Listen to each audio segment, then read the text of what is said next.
How to remove the background signature from Word. Hello everyone, and let's get started.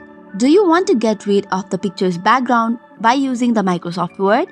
If so, here is a perfect tutorial. So to get started with, open MS Word on your device. As you can see, I have removed the background of this picture. In order to do so, first of all, insert your picture. For inserting, go to the Insert tab, tap on Pictures, choose this device and choose the picture that you want to remove the background to. Once that is done, just click on the picture and then tap on Picture Format if you want to make some changes. Likewise, in order to remove the background, click on Corrections, click on the drop-down menu, click on Picture, change Settings and set up the brightness to 50%.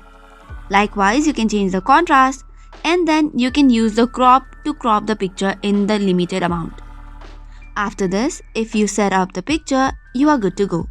So as easily as that, you can remove the signature or the background from the signature on MS Word.